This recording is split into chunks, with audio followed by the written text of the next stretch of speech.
Demon Emperor Chapter 616 hanggang 617. Nagpapatuloy. Kung ganon, lumabas ka na rin pala sa pag-iisa mo. Kitsa lang. Kakalabas ko lang at sino pa ba ang pipigil sa'yo? Sa masamang binabalak mo, Lucy. Kayong dalawa, alam kong may ginawa kayong hindi maganda. Si Malupitong Yen. Binalaan niya ako na mayroon na naman kayong hindi magandang gagawin. Hindi ko hahayaan na saktan niyo ulit ang opisina ng trabahador. Napakayabang mo naman magsalita. Mag-isa ka lang naman. Hindi mo kami kayang pigilang lahat. Kitsa lang, ito ng oras para sa akin. Para kunin sa'yo ang titulo ng pinakamagaling na kapili-pili. Ngayon at magpakailanman. Lucy, ang tagal mo na itong gustong kunin sa akin. Nakakahiya ka, hindi mo ito makukuha sa akin. Hindi ka ba nandito para tulungan kaming makalabas? Bakit gusto mo ngayon makipagbardagulan kay Kitsa lang? Ano yung nakikita kong papalapit sa atin?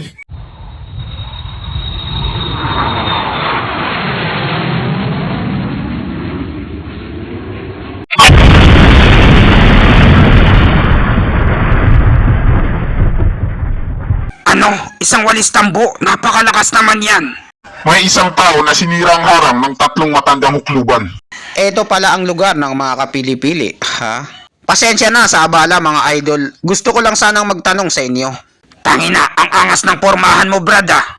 Papansin ng isang ito, mahilig magpasikat, porket may mga chicks dito. Pwede niyo bang ituro sa akin ang daan papunta kay Chipeng at Pang Yujian? Sino ka ba? Hindi ka namin kilala. Basta-basta ka na lang pumapasok dito. Ay, pasensya na sa inyo, hindi pa pala ako nagpapakilala. Ako ang bossing ng opisina ng trabahador. Ang pangalan ko ay si Chupa, Stewardess Chupa. May magaganap na party bilang paghingi ng tawad. Alam niyo na siguro yon. Si Ikapito at Ikalawang matanda ay pumunta na dun. Bilang paghanda, hindi natin pwedeng kalimutan ang mga MVP na bida rito. Si Chipeng at saka si Yujuan. Ha ha ha! Hindi magiging ganap ang party kung wala silang dalawa. Kung ganon, ikaw pala ang bulok na basurang si Chupa. Hindi ka pa ba nakokontento sa pagsampal sa'yo? At tapos pumunta ka pa rito para magpasampal ulit? Alam mo ba na ang nagtuturo sa aming venerables ay natatakot na gumawa kami ng eksena sa party? Kaya ikinulong niya kami rito. Tapos ikaw nakupal ka? Gusto mo kaming imbitahan? Ha ha ha ha! Nasisira ka na siguro ng bait. Talagang binuksan mo ang mata ko. Nakakatawa ka. Ngayon sa mga narinig ko, sigurado na ako na kayo yung dalawang batang yon. At ano ngayon kung kami? Iuntog mo ba ang ulo mo sa lupa? At magmamakaawa sa amin para dumalo sa basurang lugar na yon? Kailangan mo pa siguro ng maraming batok para magtanda ka. Ha! Mali ang pagkakaintindi mo. Ang parting yon na paghingi ng tawad ay para sa Ikalawa at Ikapitong matanda mismo. Dahil ang pinakamamahal nilang apo ay malapit ng mamaalam sa mundong ito sa aking mga kamay. Ipaparamdam ko sa inyo kung gaano kalakas ang Reiatsu ko.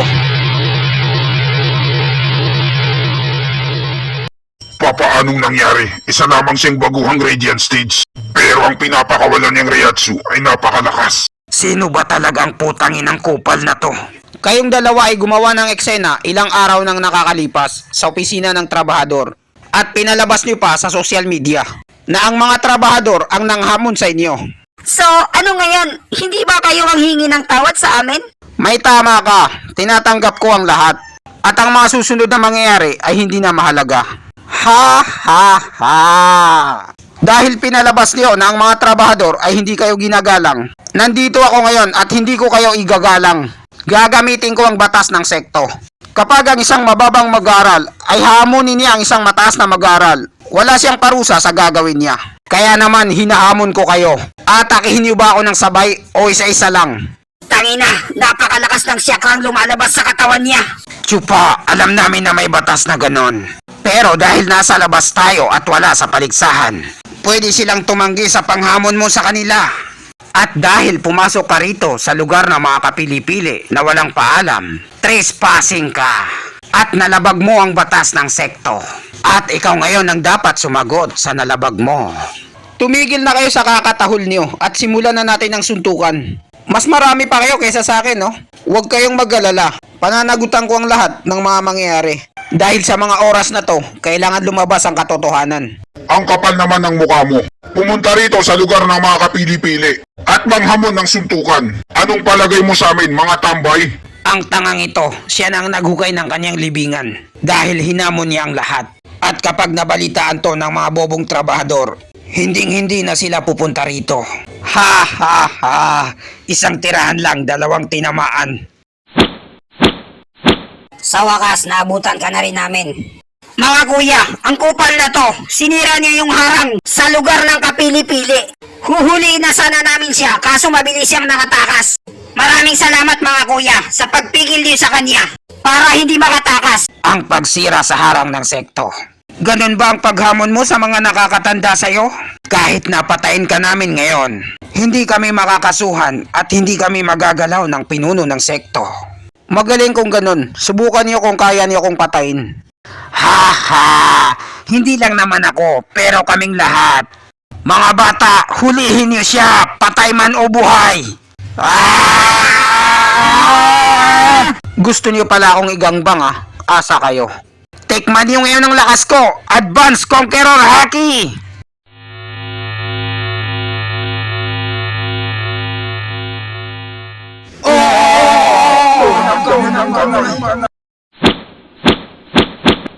Ano na kayo ngayon, mga may hinang nilalang? Totoo ba itong nakikita ko? Tumumba silang lahat? Napakalakas ng Conqueror sa akin niya. Kasing lakas ni Goldie Roger ang Conqueror's Haki niya. Anong nangyari sa isang dosenang Radiant Stage? Natalo sila sa isang tirahan lang? Hindi maaari ito. Kayong dalawa, ihanda niyo na ang bototoy niyo. Pumunta kayo sa lugar ko para manakit. At pinatay niyo ang mga kasamahan kong trabahador. Ngayong araw na to, pagbabayaran niyo ang ginawa niyo. Kukunin ko yung mga walang kwentang ulo niyo.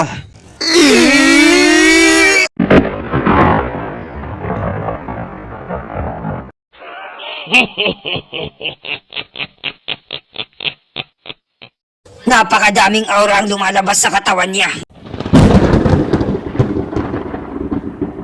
Itigil mo na yung pananakot mo. Saluhin mo tong sapak ko.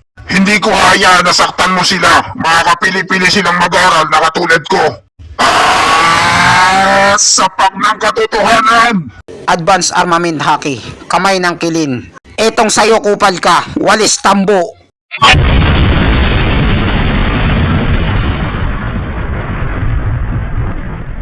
Kanino kaya itong kapirasong tela? Tinalian niya yung walis tambo ko. Ngayon natalian ko na yung malakas na sandata mo. Hindi mo na yung magagamit pang walis. Talaga? Kahit matalian mo pa ito, wala ka namang lakas para pigilan to. Shit! Ano to? Nahihila ako! Lumipad ka sa ere na parang saranggola.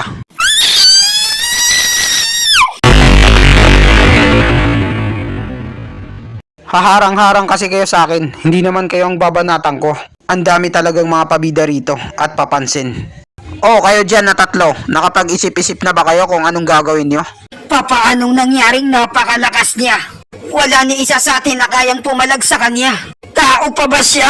Isa siyang halimaw! Lucy! Ano na? Ano nang gagawin natin? Huwag kang magpanik, kupal. Gagamitin ko ang lason na mabahong hininga para mapigilan siya at tumakbo na kayo. Katon, lason na mabahong hininga jutsu. Buah! Buka ka ng ininga mo! Kahit malakas ka pa, wala kang magagawa sa lason na mabahong hininga ko. Mabubulok ka at mamamatay kapag lumapit ka rito. Kapag naamoy mo to ng paunti-unti, mamamatay ka. Lason na mabahong hininga na dragon.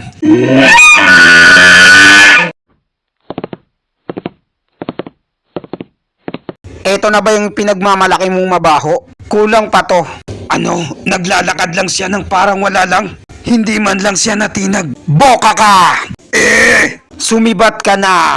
Ang isang masunuring aso ay hindi nakaharang sa daan. Aray! Papaanong nangyari yun? Naging katawa-tawa ang pagkatalo ko sa kanya. Ginaya niya ako sa Team Rocket. Bilisan mo ang pagtakbo mo, Yujuan! Maabuta ka na! Sana may dumating na tulong para sa amin. Tangina, ba't siya napunta sa harap natin? Hoy, saan kayo pupunta? Akala niyo makakatakas kayo sa akin? At dito nagtatapos ang chapter 616 hanggang 617. Maraming salamat po sa panunood nyo. Mag-subscribe para laging updated sa buhay ni Chupa.